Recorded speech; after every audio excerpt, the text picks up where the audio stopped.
திமுக கூட்டணிக்கு எதிரான வலுவான கூட்டணி அமைக்கிறதா எங்களோட நோக்கம்னு சொல்லி நயினார் நாகேந்திரன் பேசியிருக்காரு. உங்க கூட்டணியில இன்னும் சில பிரச்சனைகள்லாம் இருக்கு, திமுக கூட்டணி சில பிரச்சனைகள்லாம் இருக்குன்ற மாதிரி அவர் பேசியிருக்காரு. எங்க கூட்டணியில எங்க பிரச்சனை இருக்கு? எங்க கூட்டணி பலமா இருக்கு, வலிமையா இருக்கு. இந்தியா கூட்டணி என்பது ஒரு பலம் வாய்ந்த கூட்டணி. இந்தியா டுடே கருத்து கணிப்பு பிரகாரம் மீண்டும் பெருவாரியான வாக்கு வித்தியாசத்தில் ஏறக்குறைய 175 தொகுதிக்கு மேல் வெற்றி பெறுவோம் என்று கருத்து கணிப்புகள் சொல்லுகின்றன. எங்களுடைய கணிப்பு 200 தொகுதிக்கு மேல் நாங்கள் வெற்றி பெறுவோம். இந்தியா கூட்டணி வலிமையா இருக்கு, இங்கிருந்து எதுவும் சேதாரம் இல்லை, சிதறலும் இல்லை. ஆனா அவங்க கூட்டணியில என்ன இருக்கு? தேமுதிக போன முறை யார் கூட இருந்தாங்க, இப்ப எங்க இருக்காங்க? ஓபிஎஸ் யார் கூட இருந்தாரு, இப்ப எங்க இருக்காங்க? பாட்டாளி மக்கள் கட்சி யார் கூட இருந்தாங்க, இப்ப எங்க இருக்காங்க? அவங்க தான் சதறி இருக்காங்க, எங்க கூட்டணி சதறல.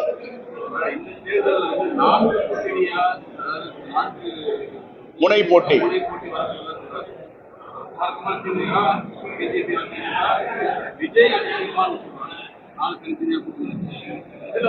காங்கிரஸ்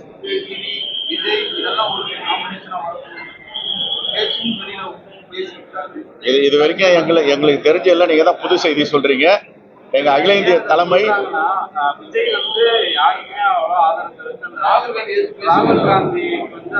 தலைவர் ராகுல் காந்தி எதிர்த்து யாரும் பேச முடியாது. அவர் ஜனநாயகவாதி.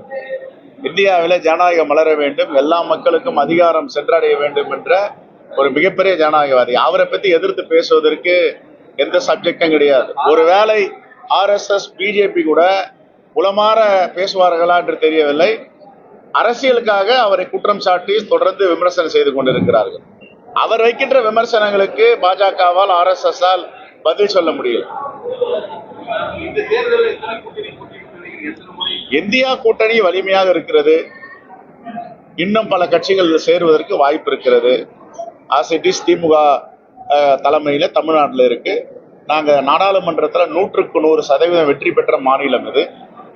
இதையெல்லாம் முடிவு பண்ற அதிகாரங்களும் ஆலோசனைகளும் எங்க அகில இந்திய காங்கிரஸ் கமிட்டி வழங்கும். இது வரைக்கும் நீங்க சொல்றதெல்லாம் எங்களுக்கு சொல்லல.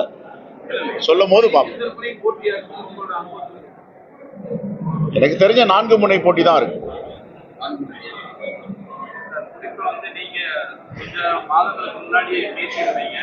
காங்கிரஸ் மீண்டும் அதே தனிப்பெரும்பான்மையோட தமிழகத்துல இருக்கணும், நமக்குன்னு ஒரு இது இருக்கணும் அப்படிலாம் பேசியிருந்தீங்க.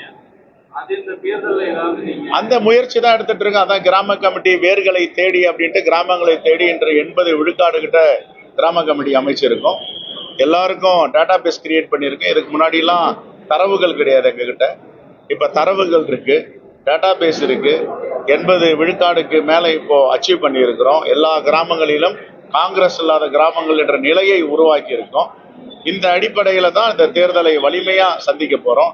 இதுக்கெல்லாம் நீங்க சொன்னதுக்கு தான் அடிப்படை தளங்களை நாங்க அமைச்சு வரோம். உங்க கூட்டணியில திருமாவளவன் சிபிஎம் எல்லாம் என்ன சொல்றாங்கன்னா, வைகோ உட்பட நாங்க 15 தொகுதி கேட்போம், கூடுதலா தொகுதி கேட்டா என்ன தப்பு அப்படின்லாம் பேசுறாங்க.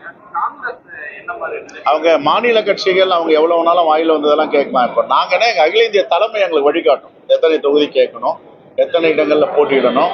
அது மாதிரி தேர்தல் நேரத்துல அவங்க எங்களுக்கு அறிவுரையை வழங்குவாங்க. அகில இந்திய காங்கிரஸ் கமிட்டி தான் இதுக்கு முழு வழிகாட்டுதலும் வழங்கும்.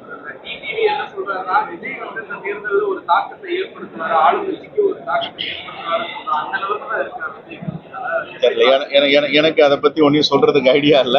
அவருடைய கருத்து அவர் சொல்றாரு. எங்களை பொறுத்த வரைக்கும் எங்க கூட்டணி ரொம்ப ரொம்ப வலிமையா இருக்கு, பலமா இருக்கு. யாரு அது நம்ம பிற கட்சியை பத்தி நம்ம ஒன்னும் கருத்து சொல்றதுக்கு இல்ல. நாங்க வலிமையா இருக்கோம். தேங்க்யூ. ட்ரெண்ட ஃப்ரெண்ட் ஆக்கிக்கோங்க. தந்தி டிவியின் சப்ஸ்கிரைபர்ஸ் அண்ட் ஃபாலோவர்ஸ் குடும்பத்துல நீங்களும் இணையுங்க.